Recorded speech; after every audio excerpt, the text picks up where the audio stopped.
Você também. Posso fazer, você pode fazer, como quiser. E aí, quem que faz? Olha aí.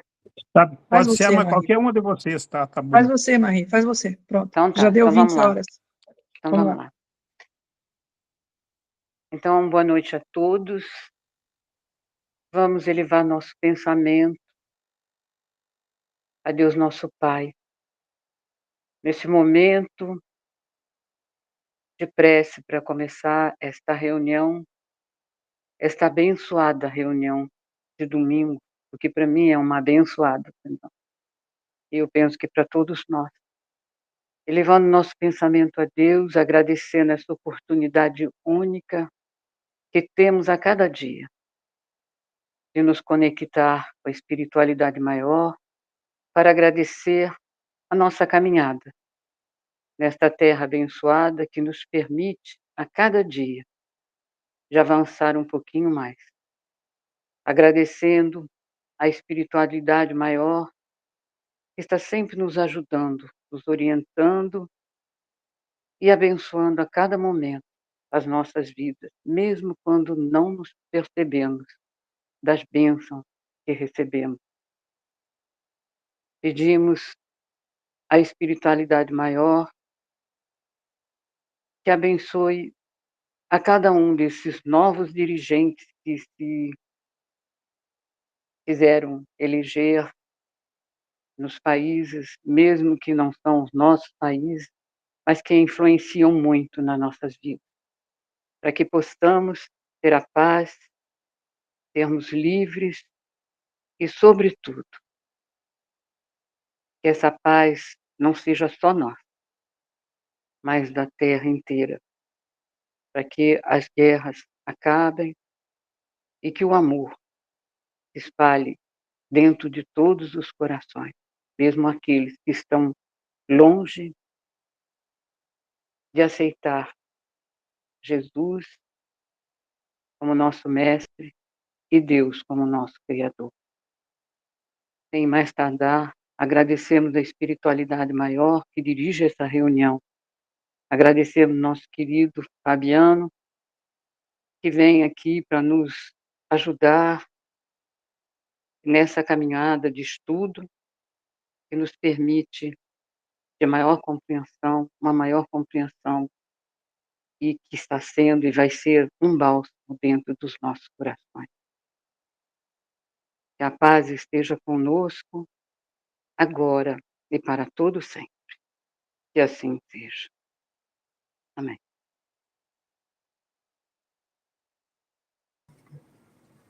Assim seja. É interessante porque eu faço parte do grupo Bezerra de Menezes, que é uma casa muito grande aqui em Porto Alegre, já havia comentado com vocês. Então, como a gente fundou aqui em nosso bairro uma outra casa espírita, aí a proposta, então, com a instituição antiga é que a gente ia permanecer lá até o fim do ano. E, claro, e esse estudo que eu trago para vocês é de lá, né? O estudo do Bezerra. Aí eu fiquei meditando, assim, né? Porque os estudantes da nova casa, eles ainda não podem chegar nesse estudo, porque eles ainda têm que fazer um percurso pelo ESD um pouquinho mais longo, já que eles vão trabalhar depois. Eu fiquei preocupado, né? Se gostaria de continuar, porque esse estudo aqui eu fico aplicando ele há muitos anos, né? Eu digo para os estudantes, vocês passem, eu fico, vocês passem, eu fico. Então eu fico internado sempre na mesma turma. E aí, interessante é que daí eu encerro lá, mas continuo com vocês. Então a gente, é como se nós dessemos sequência, só que de uma outra forma, de uma outra maneira, né? Somente assim, à distância, porque estamos perto. Bom, então a proposta que a gente fez na semana passada era, então, fazer um percurso bem longo. Ele vai durar mais ou menos um semestre, né? E de estudo da mediunidade. Então, hoje a gente vai estudar juntos, porque não é palestra, e nem congresso, nem seminário, é estudo mesmo, o método que o Kardec, então, usou para comprovação da mediunidade. Como é que ele identifica o espírito, como é que ele identifica a mediunidade, e assim bem. Claro que é um estudo assim, né, gente? É um en passant, né? E o ideal é que a gente vá se aprofundando depois autonomamente, com a literatura. Aí eu só vou entregar, então, para o seu Homero, que o seu Homero e a dona Luzia é que vão coordenando para nós ali os convites, convidando para as leituras, e a gente vai junto mediando. Passo para o seu Homero.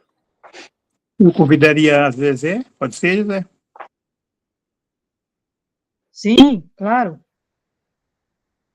Vamos lá, então.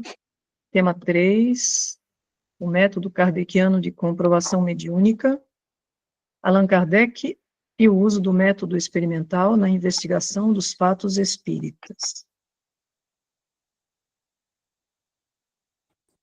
Ao longo dos tempos, a ciência vem legando ao homem uma série de conhecimentos que têm contribuído fundamentalmente para o progresso da humanidade, pela correta utilização da razão e do raciocínio formal lógico.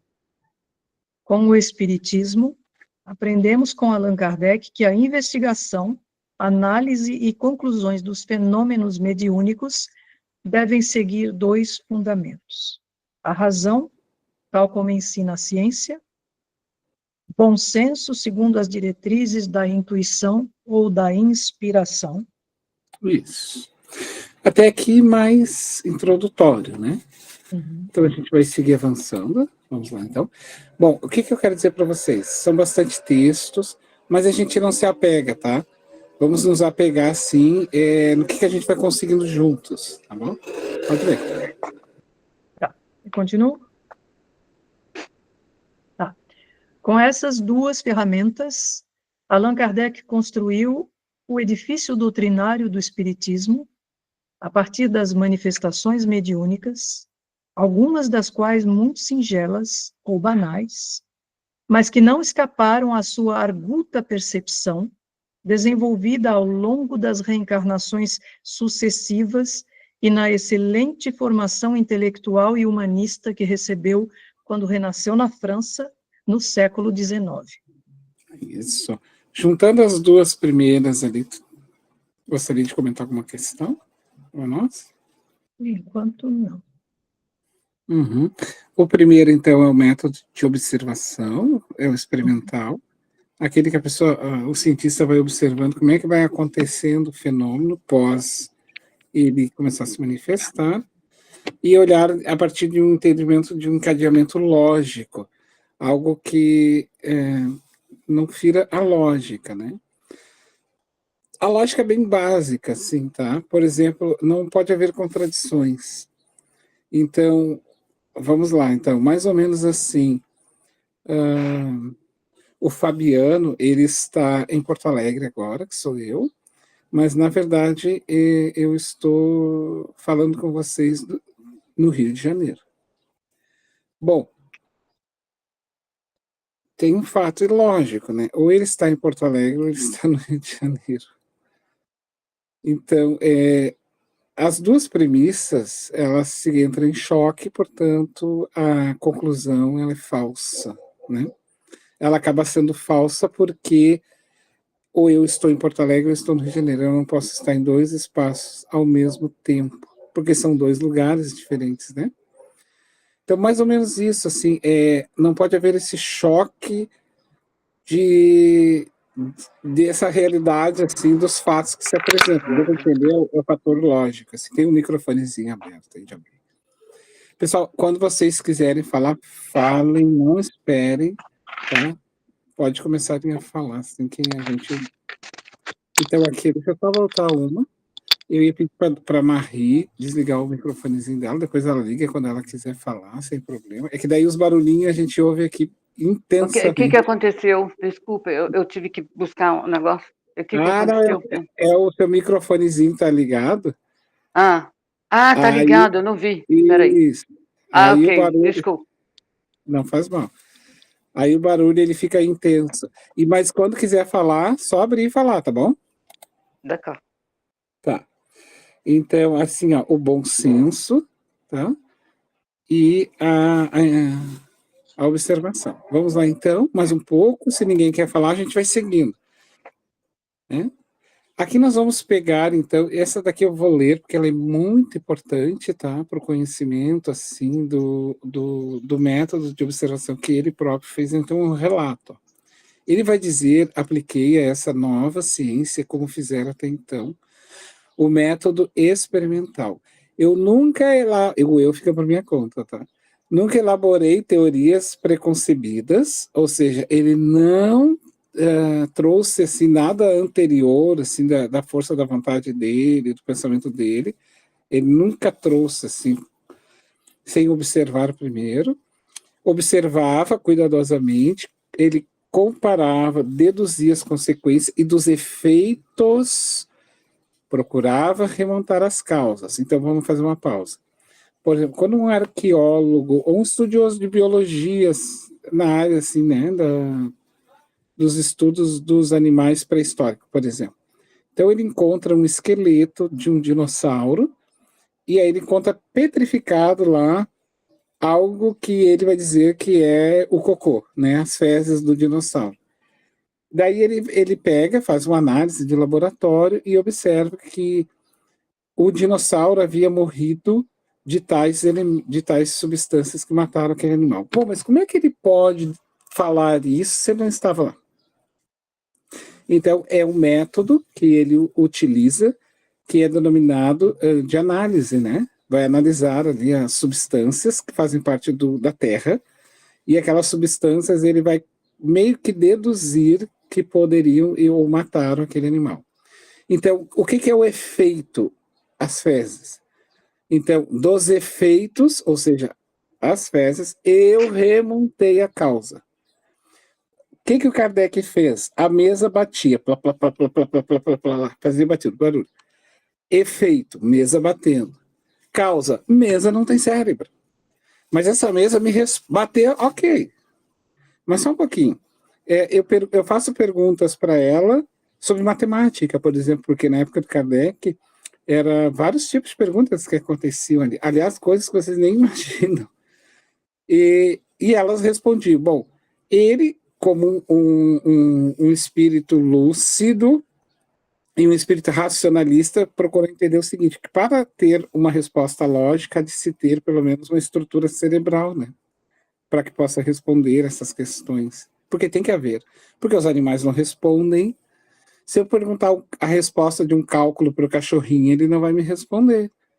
Por mais básico que seja, 1 mais 1, fulano, ele não vai me responder. Ele vai dar uma latidinha pensando que está brincando com ele.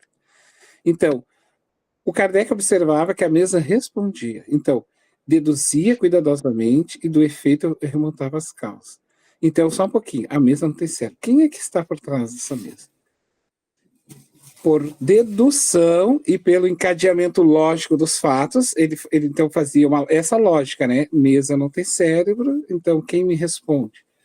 Não admitindo por validade uma explicação, senão quando podia resolver todas as dificuldades, só um pouquinho. Aí ele chegava e disse, não, só um pouquinho. Não vou tirar nenhuma ideia preconcebida aqui. Deixa eu ver se não tem aí debaixo dessa mesa alguém. Não tinha. Deixa eu ver se não tem uma cordinha aí puxando. Deixa eu ver se não tem isso, deixa eu ver se não tem aquilo, deixa eu ver se não... essa corrente de vento. Então, ele nunca tinha uma ideia preconcebida. Ele procurava negar sempre o fenômeno. Esse era o método experimental científico da época que ele usava. Negar o fenômeno para encontrar a verdade. Porque é mais fácil tu procurar negar do que tu ir aceitar o fenômeno, porque daí tu busca aceitar e aí tu vai encontrar. Tu vai encontrar motivos para aceitar, e não podia encontrar motivos para aceitar. Então, ele ia negando, e aí ele observou, após todas as situações ali, né, serem favoráveis, ele começa, opa, só um pouquinho então, né? Então, aprendi, antes de tudo, a gravidade, a resolver todas as dificuldades da questão. Compreendi, antes de tudo, a gravidade da exploração e que eu ia empreender. Percebi naquele fenômeno da mesa girante a chave do problema tão obscuro e tão controverso do passado e do futuro da humanidade. A solução que eu procurava em toda a minha vida. Claro que ele já dá um salto, ele já está conversando com os espíritos.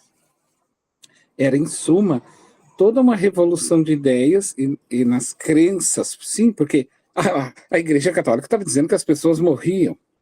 E como é que agora essa pessoa está aqui me falando que não morreu? Então, isso estava mexendo com todas as crenças, passado e futuro, ou seja, então, meu Deus do céu, então não existe fim de mundo. Então, o mundo não termina, não. Então, as pessoas não se terminam, não, né?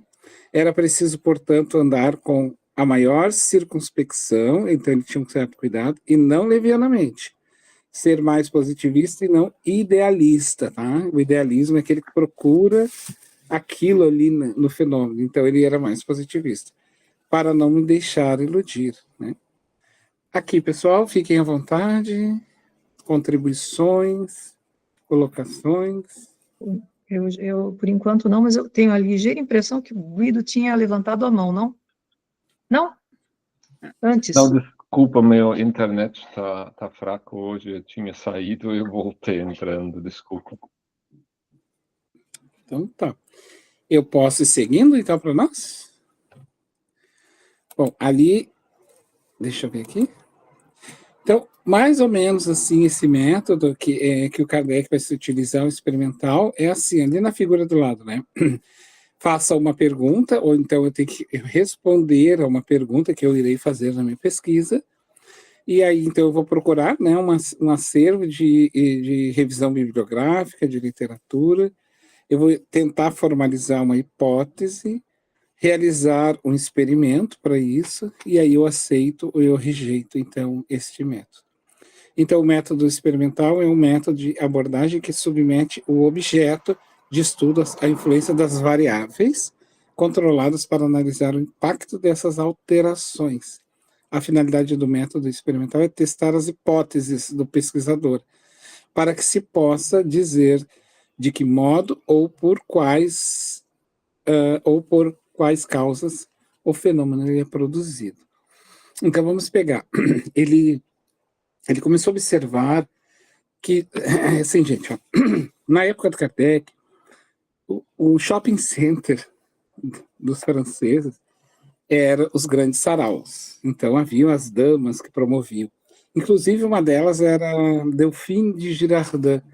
Delphine de Girardin era uma francesa, que depois vocês vão encontrar ela no livro O Evangelho segundo o Espiritismo, inclusive, tá? Tem uma mensagem dela. Ela conheceu Kardec, o Evangelho não havia sido escrito ainda, o Livro dos Espíritos já havia sido escrito. Aliás, muitos espíritos que participaram, leram o Livro dos Espíritos, participaram de reuniões, mais tarde vão ter falas no Evangelho segundo o Espiritismo.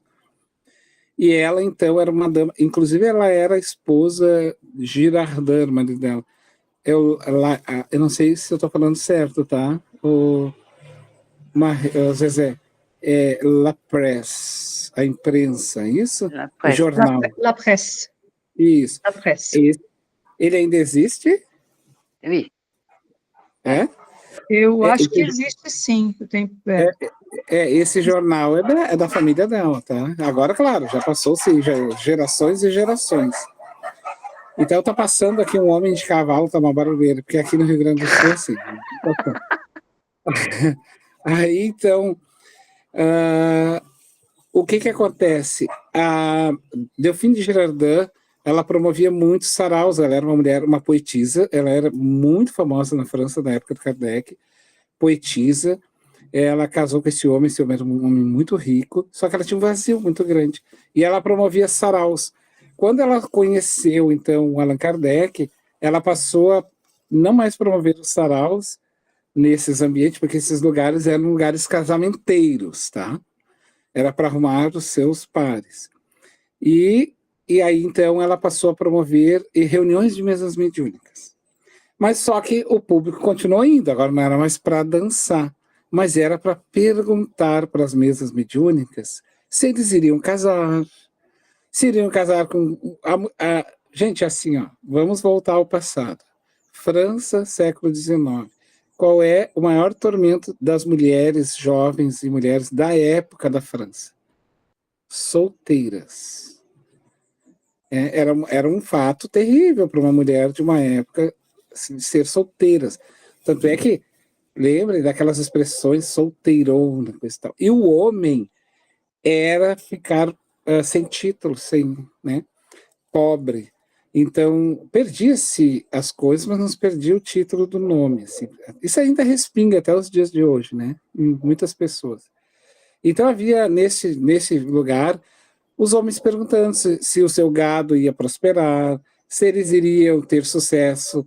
E aí muitas jovens, com as mães e com os que se elas iriam encontrar um homem rico, se elas iriam casar. E os espíritos respondiam, porque eram espíritos zombeteiros que estavam ali. Então, o primeiro momento era assim, era o primeiro momento. Mas também tinha matemáticos, tinha matemáticos perguntando sobre espíritos mais... Tinha espíritos muito curiosos da lida da vida e outros estudiosos. Quando Kardec chegou, ele encontrou esse cenário. E aí ele observava mas ele não chamava atenção nas perguntas que as pessoas faziam e eram respondidas pelos espíritos, mas quem estava respondendo aquelas perguntas? Porque de repente só um pouquinho, né, gente? Como assim está respondendo? Porque muitas perguntas do Livro dos Espíritos foram utilizadas pelo Kardec porque outros fizeram. Outros estudiosos da época que estavam lá fizeram. E ele, até perguntas que ele mesmo intensifica. Ele se utiliza e vê que o Espírito responde, daí ele vem com outra para o Espírito e o Espírito novamente responde. É muito interessante. E ali, então, ele foi esgotando as suas dúvidas. E o Kardec, ele não gostava muito dela, tá? Da Delphine. Porque quando ele começa a aceitar o fenômeno como uma realidade do mundo espiritual, ele começou a observar que aquilo não era uma coisa de brincadeira. E a Delphine, então, levava para esse lado, assim, né? Ela enchia aqueles lugares. E ela sabia. Quando ela conheceu o Vitor Hugo, o escritor, o Vitor Hugo, ele participou de mesas mediúnicas, a filha do Vitor Hugo, ela morre na Rio Sena, afogada, se eu não me engano, era no dia do casamento dela. Ele entra em colapso, o Vitor Hugo, o escritor, e como ele era amigo de Delphine, ela recebe comunicação, né, da filha dele, e o Kardec, daí como ela era uma pessoa muito triste, ela teve câncer, e ela desencarnou. A Delphine de Girardin, e aí no mundo espiritual ela se manifesta para Allan Kardec, falando da sua imensa dor, né, do que ela viveu, e o que ela aprendeu com isso, de ter perdido uma oportunidade. E aí, então, sabe qual é a mensagem que ela assina no Evangelho? A desgraça real. Aí ela vai contar o que é a verdadeira felicidade. O que é a verdadeira felicidade? É muito bonito. Daí o Kardec, então, aceita ela naquele momento, porque viu que agora ela estava realmente observando a gravidade como positivo, né, do que estava acontecendo na Europa, principalmente na França. E aí, então, ele vem com essa palavra. Ela vai surgir aqui, né, mas eu já vou antecipar. Digam-me o que disserem os espíritos. Não importa. Só isso já prova a existência deles. Digam o que eles me disserem.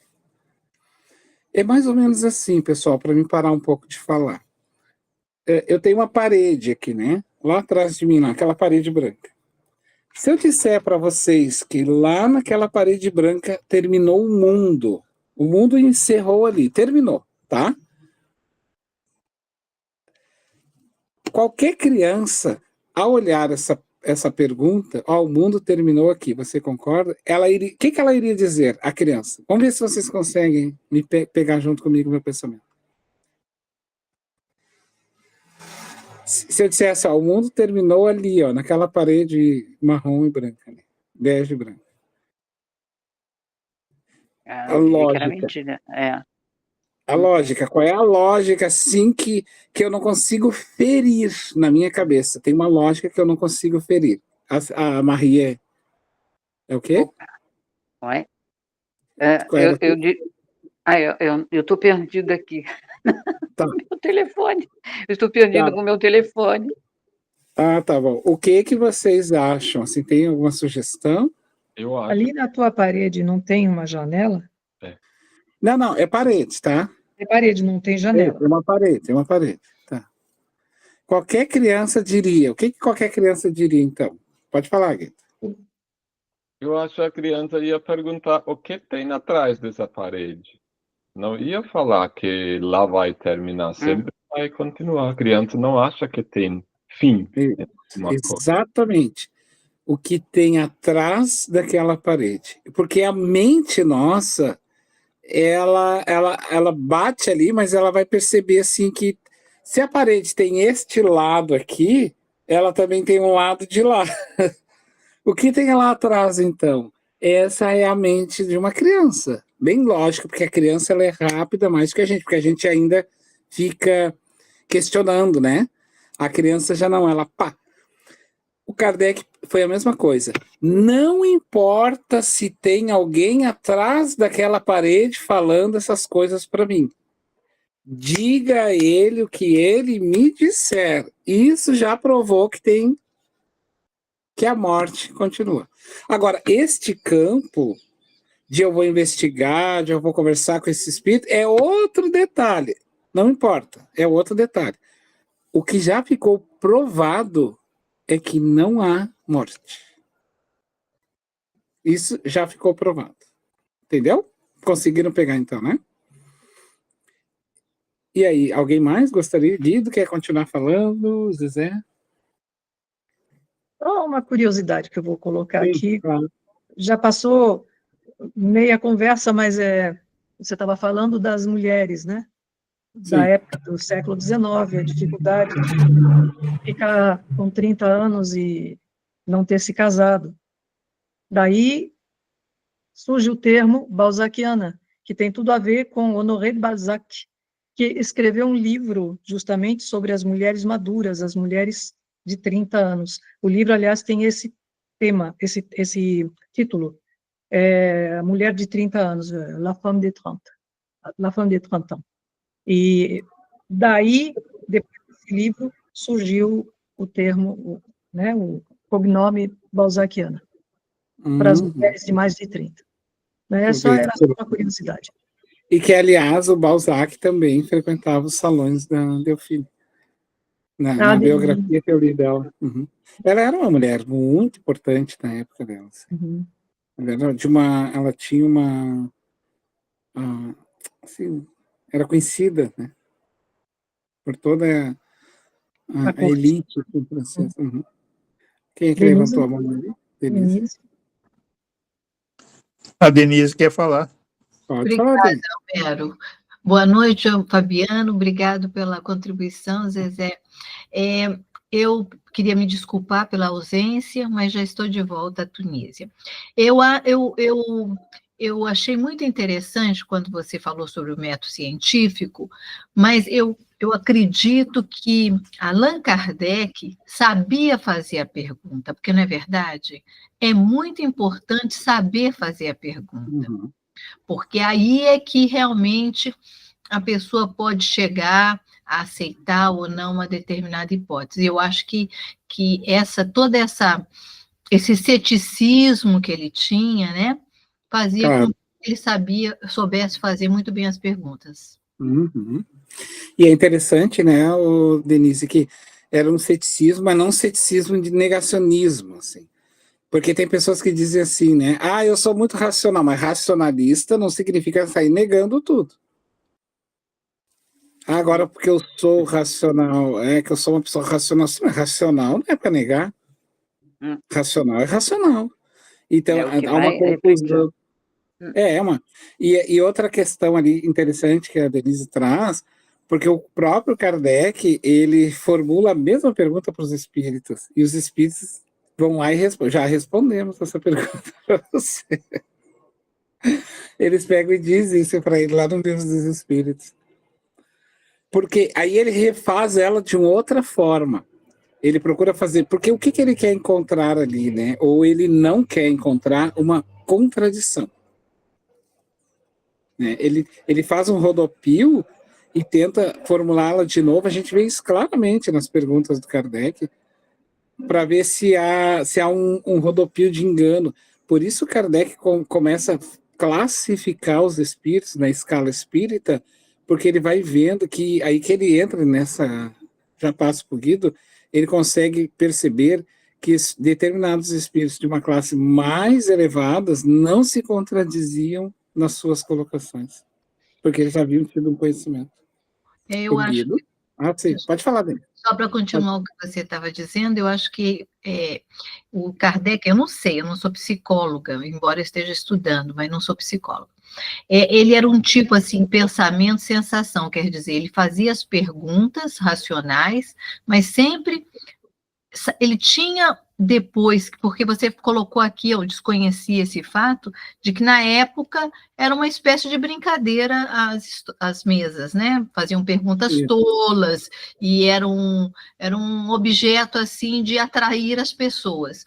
E quando ele percebeu que aquilo realmente era sério, ele ele transformou o pensamento com a sensação, dizendo, não, aqui tem, eu percebo que tem muita coisa séria, mas eu tenho que encontrar um método para validar isso, né, e vamos dizer, comprovar aquilo que eu estou achando, não é isso? É perfeito, isso aí. Isso aí. Guido? Fabiano, você tinha falado antes que eu já tinha lido também, o Kardec não foi sozinho. Tava muitos cientistas junto, que eles viram, formularam as perguntas. Ele que finalmente foi o autor do livro, né? Mas ele não fez tudo isso sozinho, né? Tinha muitos cientistas ajudando, não? Já na questão da obra básica, ele faz sozinho. Mas, digamos assim, é que ele, lá no salão, nos salões que ele participava, até depois vai surgir a primeira, que é ESP, não, como é que é? Tipo como se fosse a Associação Espírita Internacional, uma coisa assim, sabe? Então, eu só guardei, foi a sigla. Espírita Parisiense. Isso, Estudos Espíritas Parisiense. Exatamente. Mas isso é depois. Só que antes ele observa no sentido de como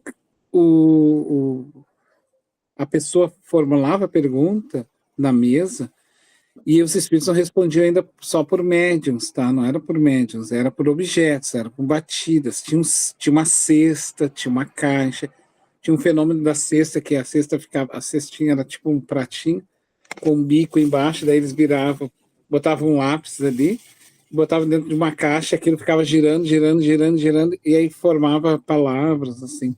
Ela sai, então, de batidas, dá um avanço, vai para isso, e depois que vem os médios, aí, mas continua assim, nos salões ali, mas é um pouquinho depois. E aí, nesse grupo, nesses salões, é que começam a vir outros homens mais sérios. Mas ele, claro, ele se utiliza da pergunta no sentido para ele fazer para ele pensar. Mas depois ele não é exatamente assim que ele pegou aquela pergunta e levou para o livro dos espíritos, entende? Ele só se utiliza daquela forma ali, como aquela pessoa fez. Né? Bom, ali, ó, quem gostaria de ler para nós? Ainda na palavra dele. Eu posso Isabel quer ler um pouquinho?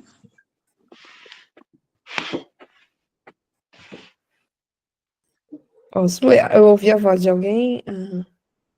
Tá bom. Ao aplicar a ferramenta do método científico em suas análises, Kardec chega a duas conclusões de imediato. O simples fato da comunicação com os espíritos, dissessem eles o que dissessem, provava a existência do mundo invisível ambiente. Eu acho que é a história da parede, né? Como, por quê, não interessava. Fato, existe. O segundo ponto, não menos importante, era que aquela comunicação nos permitia conhecer o estado desse mundo e seus costumes, explorar através da comunicação e continuar avante com a Porque, exploração, digamos, né? porque assim, né, Isabela, um ia lá, um ia lá e dizia assim, ó, eu estou muito triste. O outro dizia assim, mas eu estou muito feliz. E olha a mente dele, né? Ele estava explorando o estado e os costumes. Onde você mora? Ah, eu vivo num lugar aqui, assim, assim, assado. Opa, mas então tem lugar? Tu vê que ele vai lá na frente, né, o Kardec. Ah, eu É, estou... Pode falar.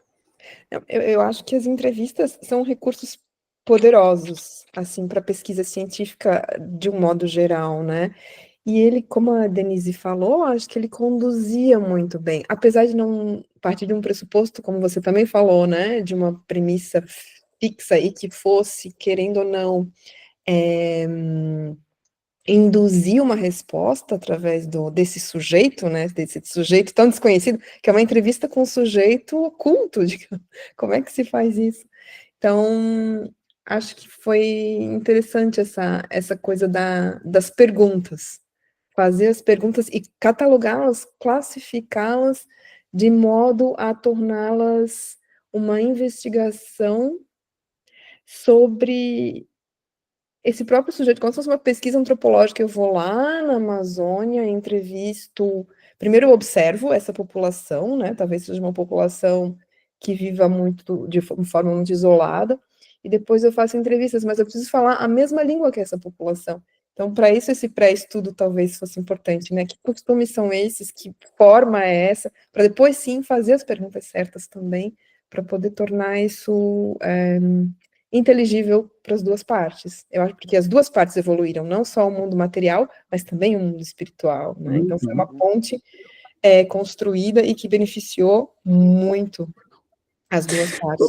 O Kardec era típico, vamos imaginar assim, aquela pessoa que se nós estivéssemos aqui na frente do computador, assim, a gente estaria olhando ali para o escrito, para a imagem, né? O Kardec faria isso aqui, ó, ele olharia para tudo aqui, para o computador, para o teclado, para as coisas. Ele ia navegando por todo o ambiente em torno daquilo que estava acontecendo.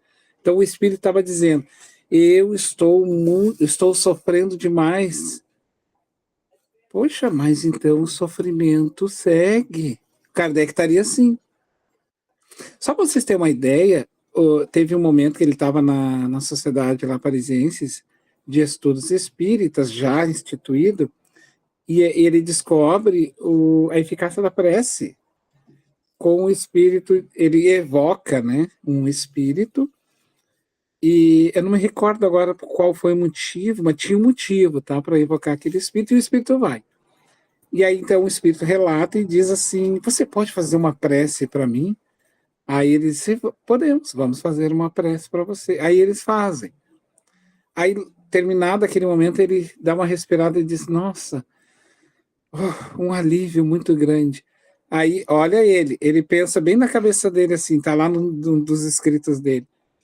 Mas o que é que sai disso que eu falei que alivia ele? Porque eu falei umas palavras, o que é que saiu dessas palavras que alivia? Aí ele fala da eficácia da prece. Por isso vocês vão pegar o Evangelho segundo o Espiritismo, lá no final, não é uma receita de oração que o Kardec dá. Não é isso, tá? Mas o que ele quer dizer? Olha como isso é importante, porque na nossa casa espírita nós temos, o primeiro trabalho que a gente faz é o momento de preces e radiações. Qual a finalidade? A finalidade que o Kardec, isso a gente fez baseado no Kardec, já te passo, Isabel. O que o Kardec vai dizer? O seguinte, que as preces e as orações, se eu estiver orando para Isabela, eu não estou orando para Marta. Então, o que ele quer dizer assim? Não, basta que eu ore e o mundo inteiro está recebendo. Não. Tá, eu te dou um antibiótico, o xarope, ele resolve todos os problemas da saúde do corpo?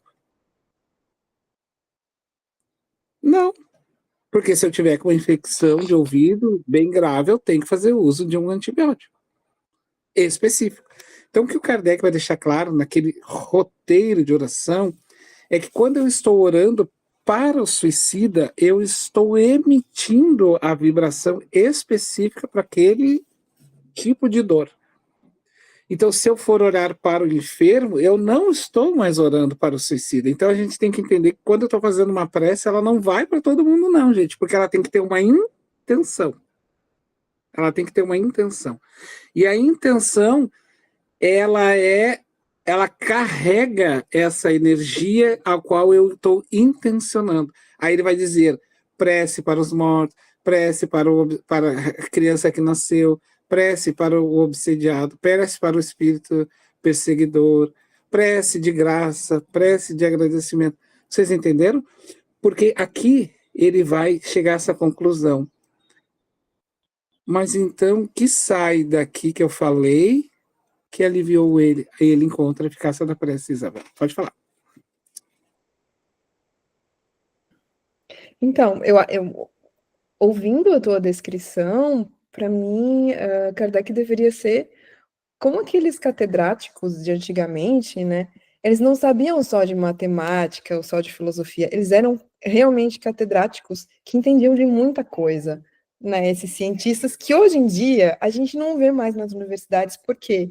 Não sei, né? As pessoas não têm mais essa coisa de estudar muito e muita coisa. E até com inteligência artificial, eu não sei aonde vai chegar a preguiça do ser humano em escrever um texto, em pensar, né? Eu e a Marta, a gente vem da mesma escola, a gente fez uma formação Waldorf, e para eles, a coisa do analógico, né, na infância, eles fazem todo um estudo também sobre o uso das mídias, né, e o efeito disso na formação neurológica das crianças. E eu vejo assim, Kardec não, era aquele cara estudioso e catedrático que a gente não vê mais, e é uma espécie em extinção, eu vejo, né, esse tipo de cientista, e ao mesmo tempo, existem vários assuntos que me incitam a pesquisar. Por exemplo, sou pesquisador.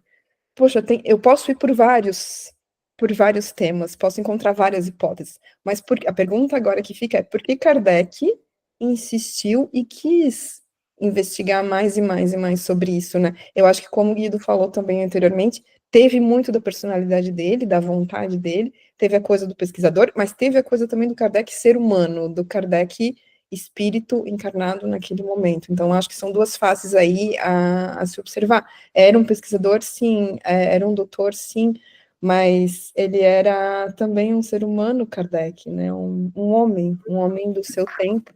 Claro.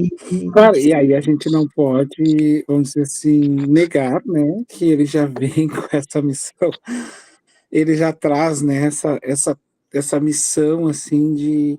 Porque parece que à medida que ele fazia, ele tinha um rememorar interno, assim, por isso ele era instigado a fazer, algo ele instigava, porque ele já havia sido preparado, né, para essa tarefa, assim, de investigar. Mas ele, uma coisa que gravou nele, né, na vida dele enquanto encarnado, é essa coisa do ir além daquele fato, ir além daquela questão, né? Se o espírito falou que está sofrendo, opa, só um pouquinho. Então quer dizer que os espíritos sofrem, mas o outro falou que está feliz. Por que aquele está sofrendo e o outro está feliz? Essa é a questão. Então ele ficava... Sabe criança? Porque a criança, gente, ela tem essa coisa do espontâneo, né? Por que tá sofrendo? Por que o outro tá feliz? Por que isso? Por isso é a parte da filosofia, né? E aí ele tinha isso muito forte nele, dessa curiosidade. Vou passar para a Marie. Obrigada. Eu só queria dizer uma coisa, que, na verdade, Kardec, ele era professor, né? Então, ele tinha também essa facilidade de questionamento. Então, isso ajudou Kardec, porque Kardec, ele foi... eu vejo Kardec como um visionário na busca, ele tinha essa necessidade de ir além daquilo que ele estava vendo, que ele estava ouvindo. Então, esse questionamento, essa possibilidade de ser, de vir como um professor, a busca ainda é maior. Eu penso que isso ajudou enormemente para nosso bem. Obrigada, era isso que eu queria dizer. Certo, muito bom. A Denise, Fabiano, levantou a mão. Denise, pode falar, Denise.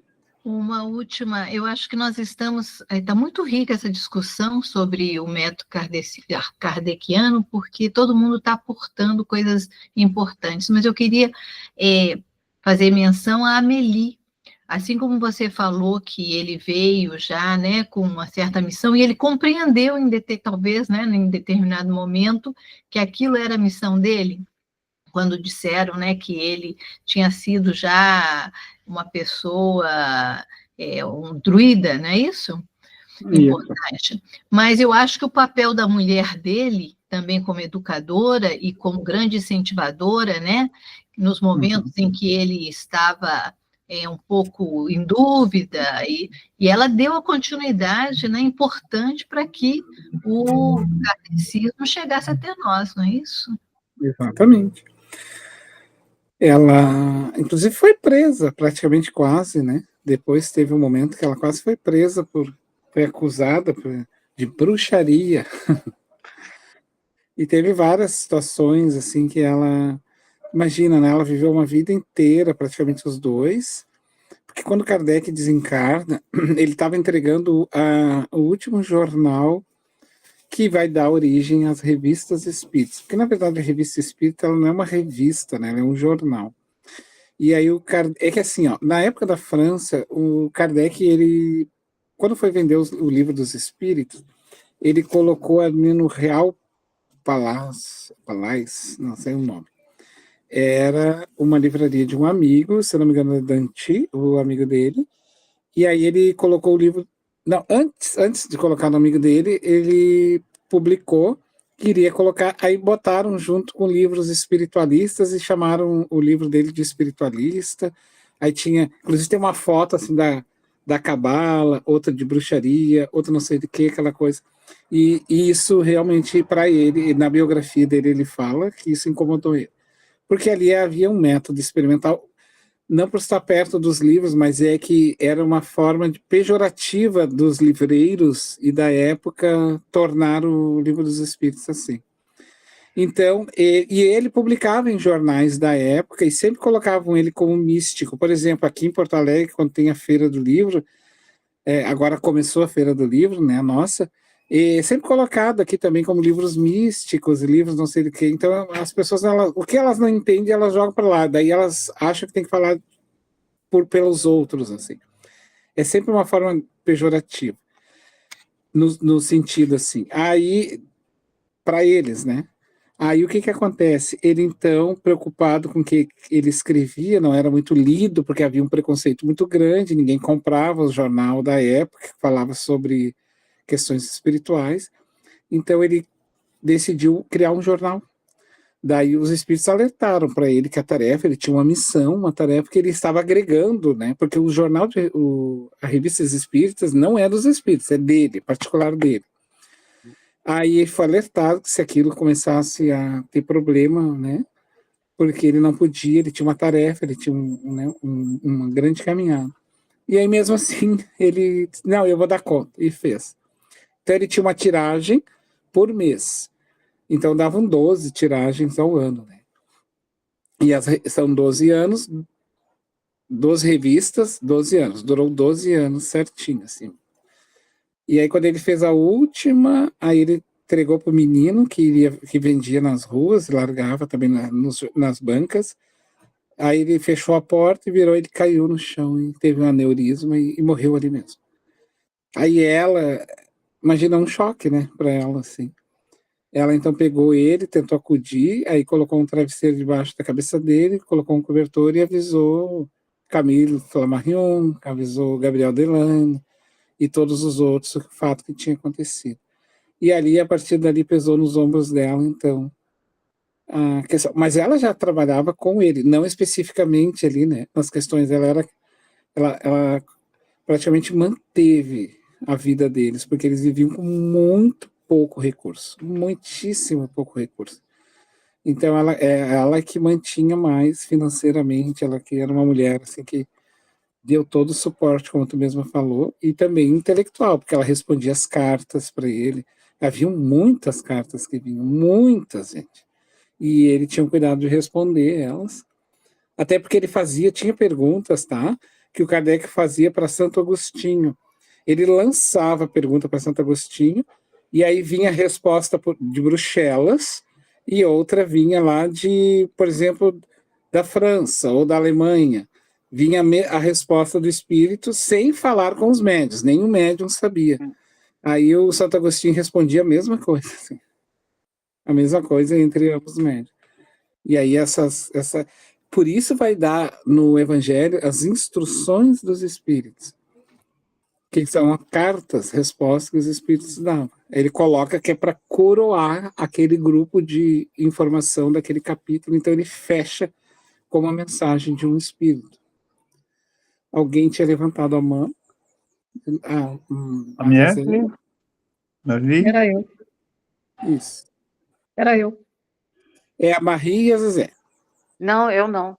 Não, é que a tua mãozinha está levantada. Eu não entendo.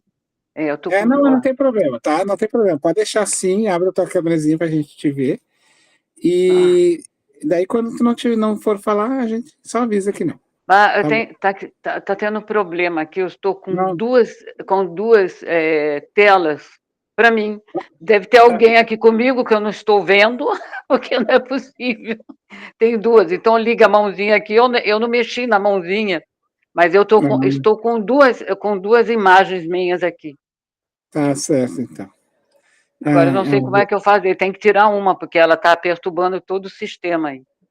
Não, para nós não. Só para... Mas vamos lá, Zezé, então. Eu só ia fazer também um comentário.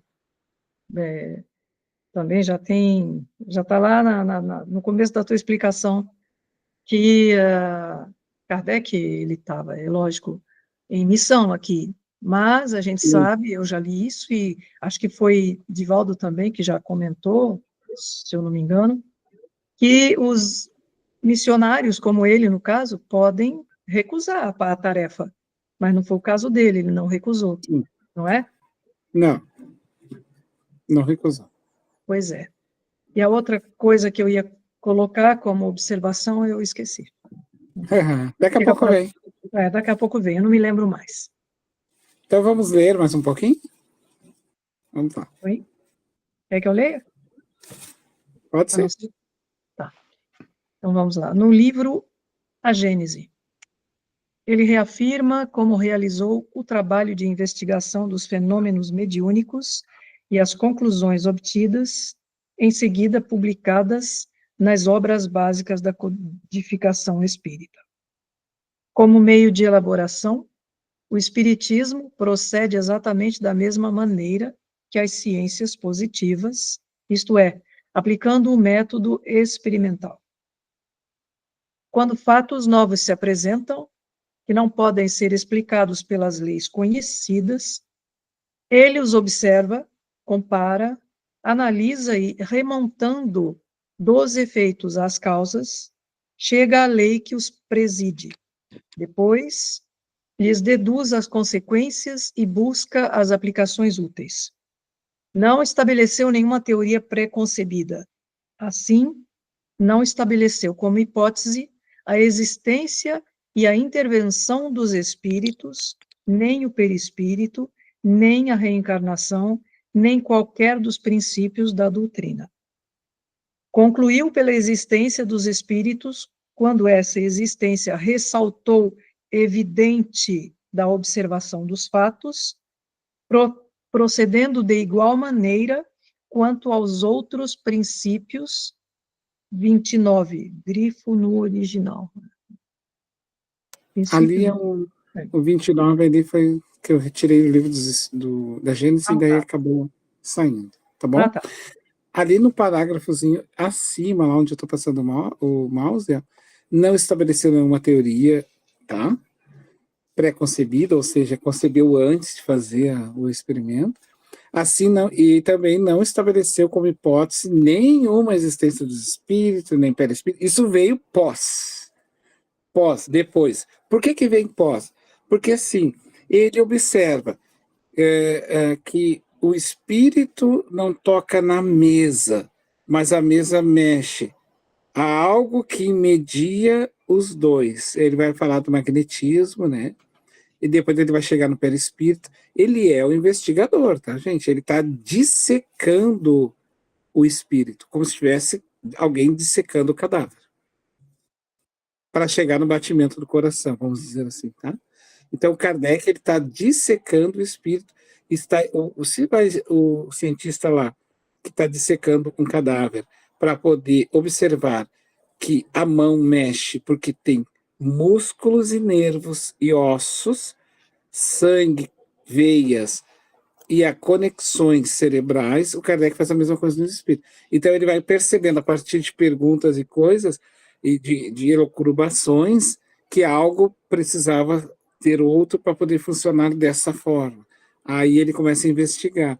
E esse período Mesmer estava fazendo, né, era do magnetismo, então ele começou a perceber, então ele está cercado ali de uma situação também que favorecia a isso, né? Eu vou avançando, sabe por quê? Porque a gente tem, esse aqui é um estudo um pouquinho longo, e aí a gente pode, em suma, não foram os fatos que vieram depois confirmar a teoria, é a teoria que veio subsequentemente explicar e resumir os fatos, tá? Então, não era o perispírito primeiro veio algo antes, assim, né? Bom, se o espírito não é matéria, portanto, ele é de essência divina, ele é criado, a matéria é criada, ele manipula a matéria, como ele entra nessa matéria? Há uma mediação, há alguma coisa, ele entra direto, ou ele tem algo que o media? Então ele vai chegando na questão do perispírito. A intuição kardeciana, quem quer ler para nós? São Mero? Eu convidaria agora a Maria Virgínia, pode ser que ela lê um pouquinho? A Marta? Marta, isso. Leio sim. Intuição kardeciana. Perplexo ante a grandiosidade do conhecimento que os fenômenos mediúnicos apresentavam, o codificador percebe, contudo, que nem sempre era possível obter respostas satisfatórias, claras, objetivas, utilizando apenas o método racional. Teve, então, a feliz ideia de associar a metodologia científica instrumentos da percepção extrasensorial, como diríamos nos dias atuais, guiando-se pela intuição, faculdade que lhe era bem desenvolvida, definiu inovador método racional intuitivo de investigação do fenômeno mediúnico. Eu não Também conheço muito o que é esse método intuitivo. Não, é a intuição que a gente tem mesmo, sabe? A gente tem uma certa intuição, assim, quando tu tá fazendo um alimento, por exemplo, mas eu acho que se eu botar um pouco d'água aqui, vai dar certo. É algo assim que tu parte de uma premissa, assim, que tá fugindo da receita, sabe?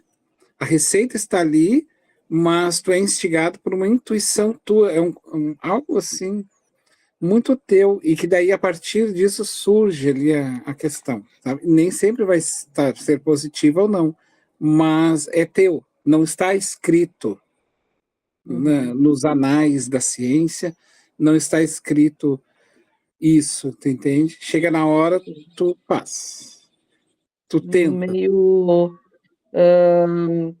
ele, como é que fala isso? Ele vai na tentativa, ele percebe que tem alguma coisa, ele fala, bom, eu preciso fazer alguma coisa aqui, vou tentar com isso. Como você Exatamente. disse, no caso da água, né? Eu Isso. acho que aqui pode ser falta de água, então vou tentar pôr mais água. Exatamente. É um método. Tu ouve a tua própria intuição, assim, o teu próprio mundo interno, a partir do que tu tá vivendo ali naquele momento, sabe? Te leva a crer que seja assim. Então, o Kardec se utilizava também dessas formas para poder entender ali a questão do espírito, entende? A questão das comunicações. Ele tentava, ia fazendo essa parte. E a mediunidade do Kardec era a intuição. O Kardec não era médium psicógrafo, ele não via espíritos, não escutava os espíritos como médium tradicional. Ele era inspirado pelos espíritos. Ele escutava através da inspiração. E isso era muito importante para ele, porque daí, como ele já tinha no espírito dele, isso já trazia no espírito dele, essa forma rápida de pegar as coisas, os espíritos só intuíam. Não havia uma necessidade de chegar a quebrar isso, dizendo, tem que fazer assim. Ou que nem o Chico, né? Pega na mão e escreve. Ele coloca a intuição, então, está definido isso, que a intuição é uma forma de mediunidade. Porque eu ia perguntar exatamente isso, se ele seria médium.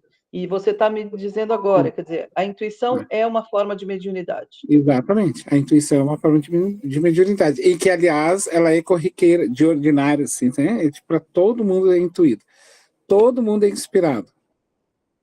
E ele até vai falar, tá? O Kardec, no estudo da mediunidade, é que todo mundo é inspirado, todo mundo é intuído. Mas algumas pessoas, que daí vem aquelas médiuns tarefas, tem isso acentuado. Acentuado. Daí esses são médiuns que vêm com por exemplo, eu já vejo espíritos. Eu não sou inspirado na intuição, ele surge na minha frente.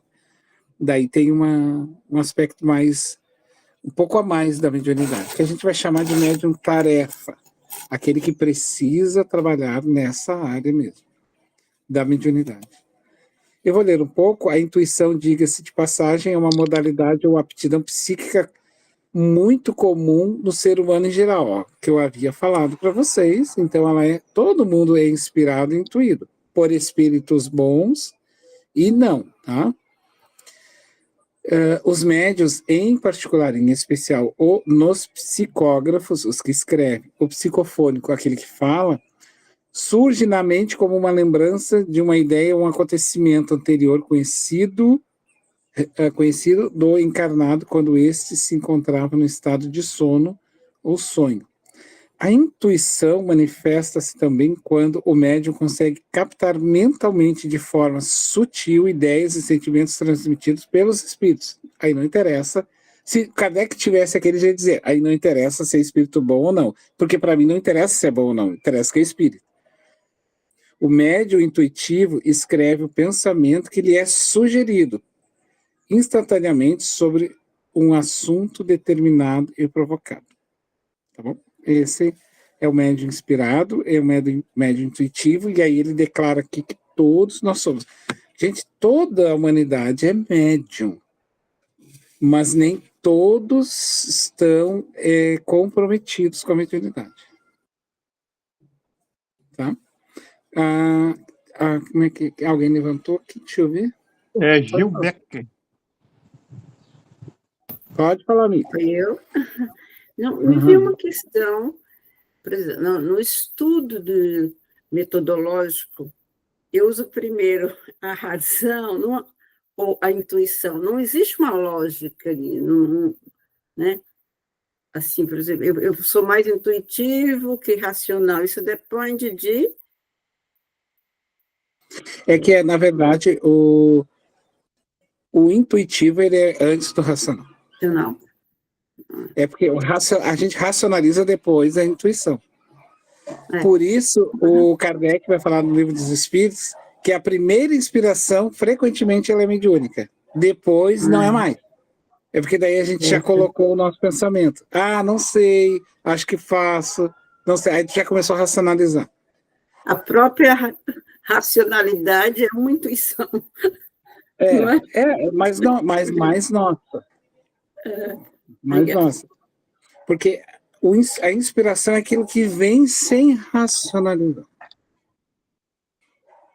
Então, surgiu assim, a inspiração, a intuição, mas aí eu começo assim, não, mas eu acho, aí eu já estou começando que a gente chama do julgar, né? E o julgar não é uma coisa negativa, tá, gente? Julgar é colocar os nossos pensamentos, sentimentos.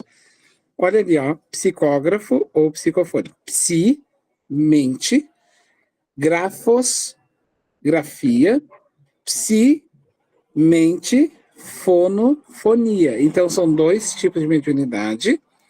A psicografia, aquela que o Chico Xavier escreve.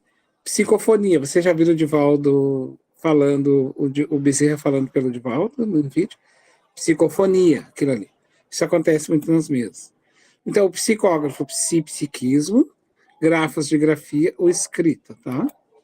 Psicofônicos, psiquismo, de psico, porque passa, que a mediunidade ela não é do corpo, aqui embaixo, tá, gente? Ela é da cabeça. Nós vamos ter uma aula sobre a história da glândula pineal, que daí é o instrumento de manifestação disso. Então, psiquismo, fônico, fonia, voz. Então, ele fala, os espíritos falam pela mente dele e ele... Aí tem uma variância, né? Mas tem uma variância. O espírito fala direto, o espírito passa, inspira ele, o espírito intui, o espírito, aí é o semi-intuição, aí tem uma variância. Em todas as mediunidades tem as variâncias. Deixa eu avançar aqui. Ó. Até ali, tudo bem? Compreendendo? Oi? Fabiano, a Patrícia levantou a mão e o Gil Beck também. Tá bom, pode falar. Patrícia? Pode falar, amiga? Não, é uma questão que eu tenho há muito tempo. Por que a maioria dos como que faz psicografia, eles colocam a mão como você colocou na testa? Isso tem a ver com chakra? Eu achei sempre interessante. Eu acho que não tem. Eu acho que ficou uma coisa meio cópia do Chico Xavier. Sabe? Ou um descanso da cabeça, ou um certo, digamos assim, um certo recolhimento, assim, sabe? O que acontece? Vocês já perceberam que os olhos, ele é instigador, né? Quando eu olho para o outro, eu estou, assim, nós estamos em comunicação. Então, uma forma de não ter a comunicação do que está acontecendo aqui fora, de repente, para ver o recolhimento, para poder ter o melhor desempenho da psicografia, pode ser esse descanso. Eu estou aqui intuindo de mim mesmo. Não sei se é isso. O que é que mais gostaria de falar? O Guido. A Patrícia escreveu uma pergunta. Então lê para nós alguém. Ela perguntou se inspiração é a mesma coisa que intuição.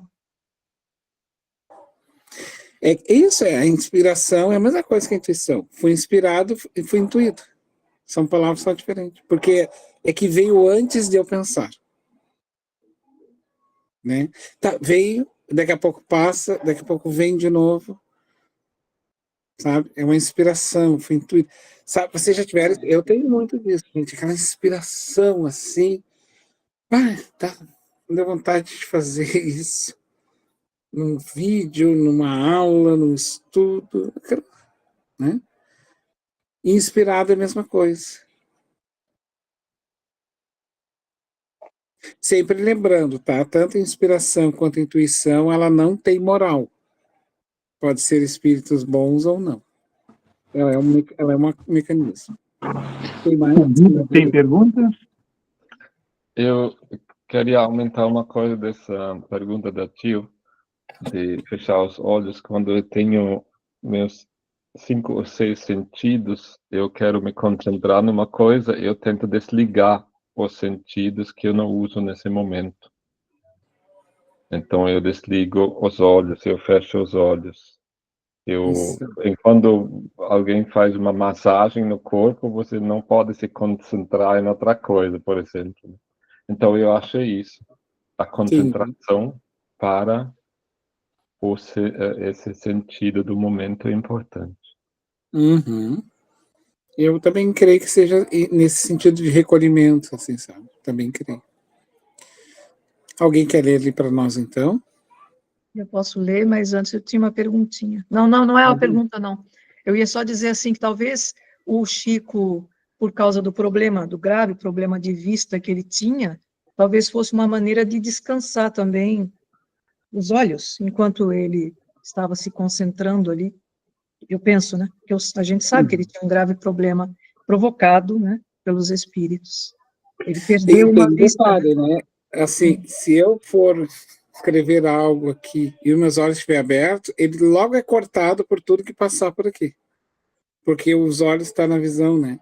Então, se eu dou um certo quebrar, que nem o Guido falou, eu fico mais preso naquilo que eu vou fazer, né?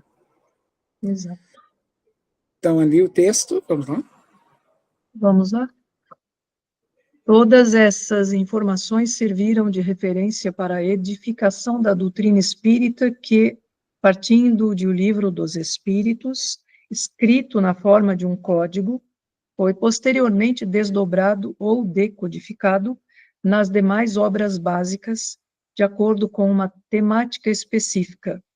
O Livro dos Médiuns, o Evangelho segundo o Espiritismo, o Céu e o Inferno, a Gênese. Isso. Apesar ali de a Gênesis ser o primeiro livro do Livro dos Espíritos, ele foi o último a ser escrito, tá? Então ali está na ordem de escritos. Por exemplo, o Livro dos Médiuns, ele não é o primeiro livro do Livro dos Espíritos, ele é o segundo livro do Livro dos Espíritos, que é o Livro das Relações, mas na ordem do cronograma, ele do pós-Livro dos Espíritos é o Livro dos Médiuns, depois é o Evangelho, depois vem o Céu e o Inferno, e a Gênesis, então, é o último livro a ser escrito. Vou avançar aqui para nós. Quem quer continuar lendo mais um pouco? Posso ler. Um ponto relevante que não deve passar despercebido é aquele que a nova ordem de conhecimentos trouxe no seu bojo, a questão moral. Esta é revelada como a verdadeira fortaleza da doutrina espírita que, a rigor, deve transformar o indivíduo para melhor. Daí Allan Kardec afirmar: o mais belo lado do espiritismo é o lado moral. É por suas consequências morais que triunfará, pois aí está a sua força, pois aí é invulnerável. Então, qual é a diferença da ciência espírita para as outras ciências? É que nós precisamos nos tornar melhores. Para as outras ciências, isso não importa. Não entra nesse campo assim. Ah, tu tem que ser uma pessoa boa para te poder fazer essas coisas. Eles não vão discutir isso. Estão experimentando.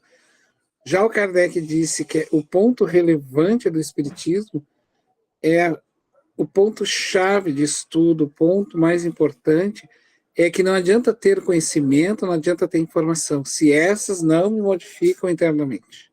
Então, esse é um ponto relevante. Vocês já notaram, né, que a gente estuda espiritismo tudo, mas a tecla é sempre a mesma, né? Transformação moral, reforma íntima. Vocês já perceberam isso? Nós precisamos reformar. Os espíritos estão sempre escrevendo livro para isso, né? Então, esse é o ponto mais relevante da doutrina espírita para nós. E aí, quem é que vai ser, então, esse ponto relevante? Outro ponto de capital importância que vai trazer o Kardec para nós, que jamais deve ser esquecido pelos espíritas, ou seja, por nós, é que a referência moral do espiritismo... Bom, se eu tenho um ponto relevante que é a moral, qual é esse ponto? Onde está esse ponto? O Evangelho de Jesus. Então, ele é o modelo e guia. É ele que é o ponto referencial. A moral que os espíritos ensinam é a do Cristo. Em virtude de não haver outra melhor. Significa dizer, em outras palavras, não. Ele vai dizer o Kardec. O espiritismo não traz moral diferente da de Jesus.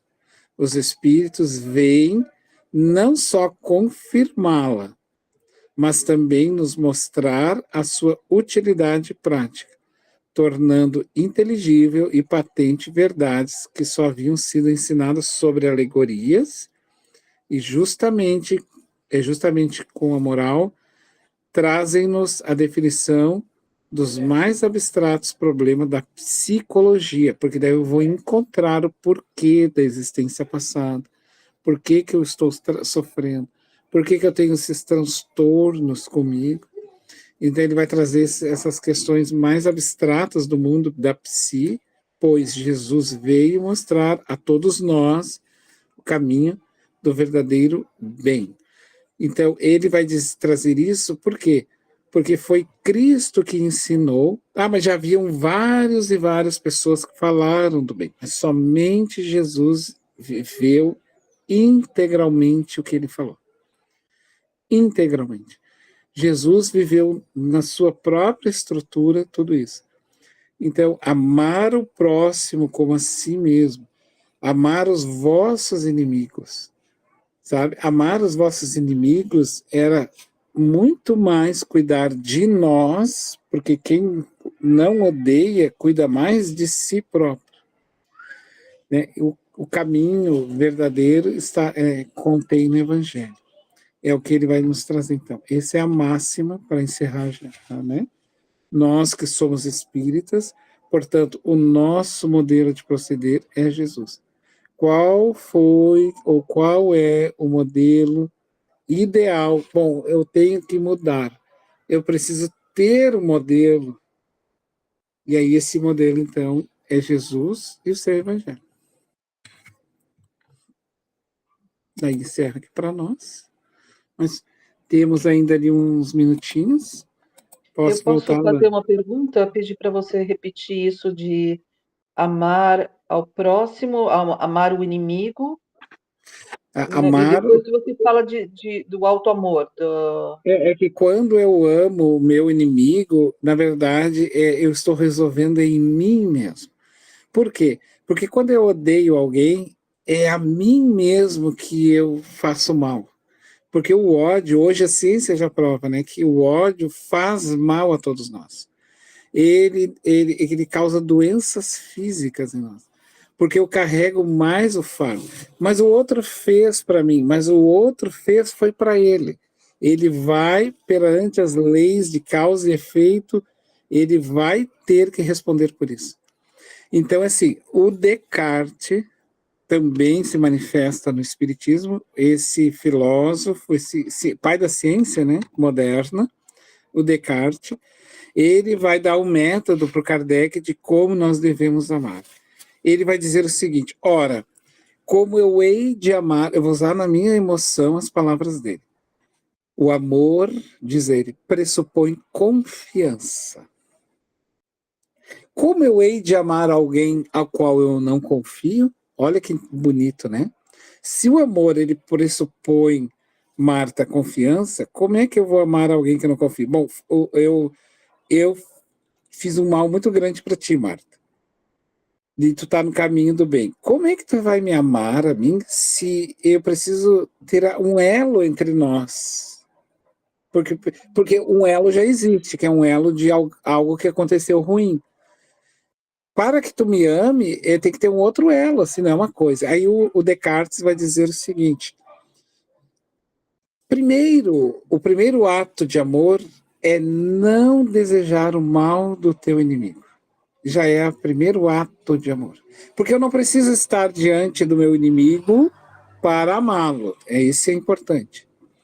É não lhe desejar o mal. O segundo ato é não desacreditar. E aí o Descartes fala para Kardec que esse é o ato mais abominável que nós podemos fazer com alguém. É desacreditar alguém na sociedade. O que é desacreditar? Por onde aquela pessoa vai, ela é mal vista porque a gente está minando ela lá. Desacreditando ela perante a sociedade. Então a pessoa vai arrumar um trabalho lá, não dá porque ele é assim. Aí a pessoa vai na cara, cuidado porque a pessoa é assim. Então eu tenho uma parte do conhecimento dessa pessoa, eu não tenho todo, né? Eu tenho um recorte, mas esse recorte foi mal sucedido comigo, mas não significa dizer que ele não tenha relações e não foram bem sucedidas. Então, quando eu saio minando, eu destruo tudo isso. E aí o Descartes diz que isso é terrível porque ele me coloca, olha só que interessante, gente, ele me coloca na condição igual ao que eu julgo. Por que que ele me coloca? Eu julgo o mal que ele me fez, mas eu quero usar o mesmo método dele para fazer o mal. Então, juridicamente, eu perco o meu direito, juridicamente Você se espiritual, torna de igual ao reclamar outro, o mal. né? Isso. Você Eu perdi. se iguala ao outro. Porque eu, na verdade, eu estou aprovando o ato dele. Então, o Descartes vai dizer que reprovar o ato dele é não repetir o mal dele. Sim, mas só um pouquinho, ele me fez o mal. Bom, mas aí deixa que Deus... Isso é com Deus. E daí o Descartes continua assim, gente, ele continua escrevendo, mas não é assim como eu estou falando, tá? Eu é que cheguei nessa... Eu estou lendo e estou ruminando a informação dele. Aí o Descartes vai dizer assim, é muito saudável... Aliás, não é o Descartes, é São Luís. Aí, ó, mentor da França, Zezé. O São Luís vai dizer o seguinte, é muito saudável, é louvável que nós tenhamos dentro de nós o senso de justiça. É louvável, porque a gente vê uma injustiça, logo toca. Mas cuidado, diz o São Luís, nessa questão do inimigo, né? Porque a vossa justiça pode estar uma vingança mascarada. Ah, eu vou fazer isso para ele, porque na verdade eu não quero que ninguém mais sofra. Só para contextualizar, eu estou pensando nas relações de narcisismo, né? Mulheres que sofrem em relações narcisistas. Quer dizer, tem o amor, tem o perdão, mas tem também alguma coisa de... Então, eu não preciso estar na presença da pessoa, eu posso só me afastar da pessoa. Isso. E quando porque assim, ó, o amor ele pressupõe uma confiança, não tem mais. O café requentado não é o mesmo café passado, isso é claro, né? Então, ele não tem mais aquela força. Então, assim, mas eu preciso resolver. Mas ele é gradual. Então, eu faço assim, eu me afasto, porque às vezes se afastar elimina o conflito, e eu faço orações, eu peço que Deus o ampare, que Deus o ajude. Ah, mas eu não vou fazer isso para o meu inimigo. Pois então não. Esse é o desafio nosso, porque quem está modificando com isso sou eu mesmo. Esse é o processo individual. Né? É eu mesmo que estou me mostrando a mim o quanto eu sou capaz de não afirmar o teu ato, eu nego o teu ato. Como é que eu nego o teu ato? Não repetindo o mesmo que tu fez. Então, mas isso é tudo muito difícil. Bom, essa é a finalidade de estar no mundo, tá, gente? Seja bem-vindo. Essa é uma das finalidades de estar no mundo. Porque se nós não fôssemos, seria muito fácil, então, assim, né?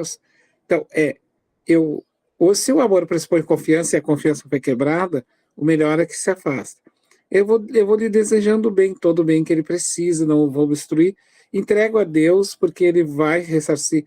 Ah, mas aí assim a questão jurídica. Ele fez o ato. Ok, eu não vou fazer a justiça. Busco lá o poder judiciário.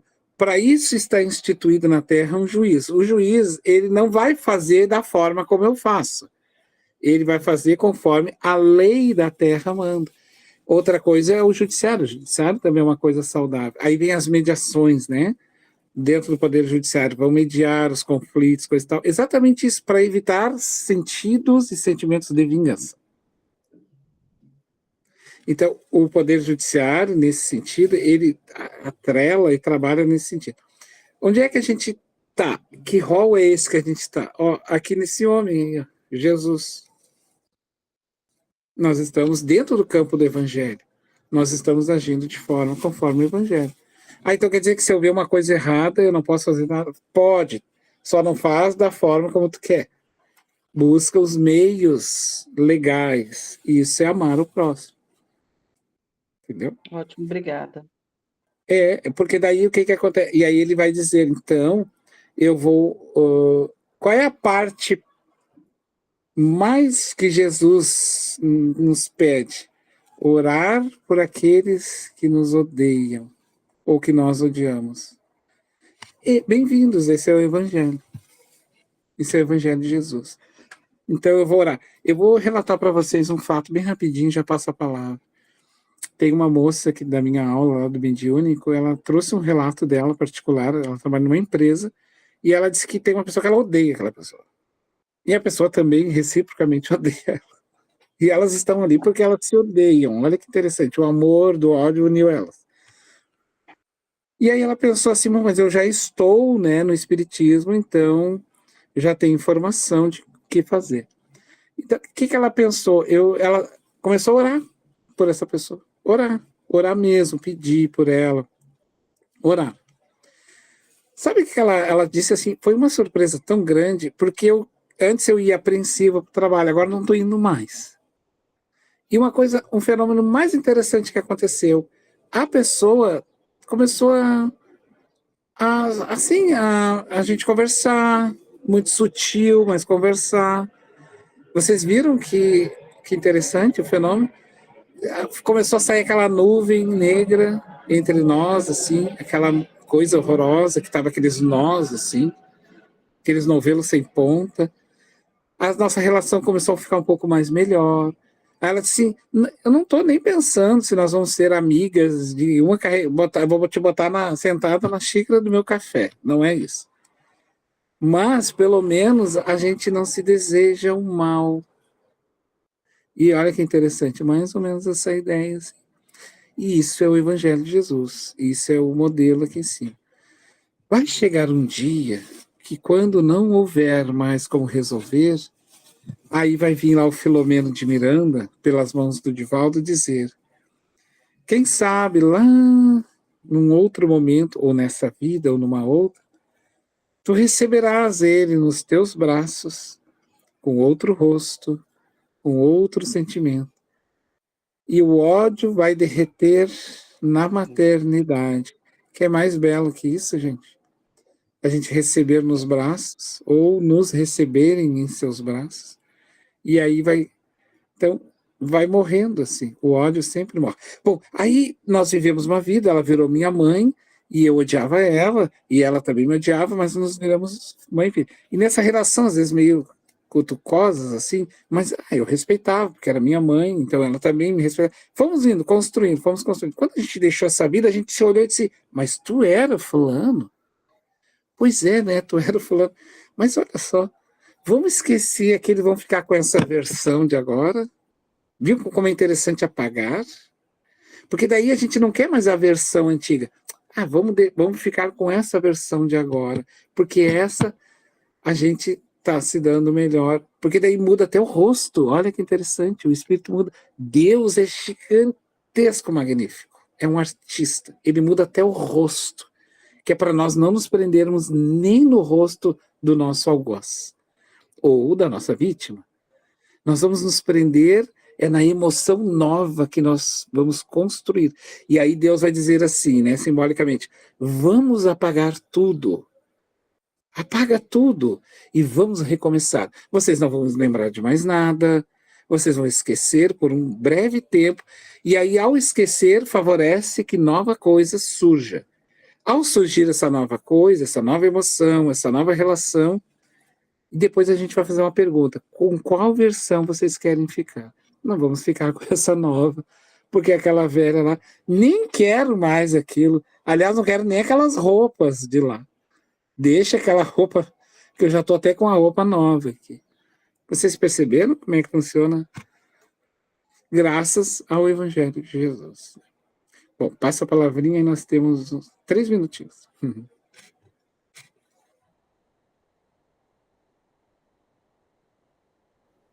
Eu ia fazer 2 colocações, mas elas vão passar dos 3 minutinhos, então eu deixo para a próxima.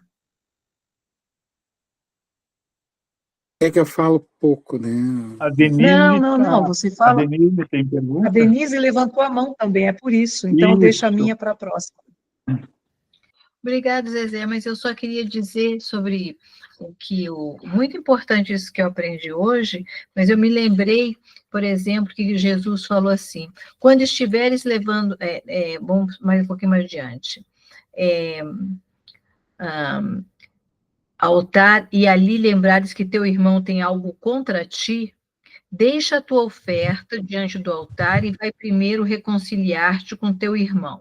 Só então vai apresentar a tua oferenda.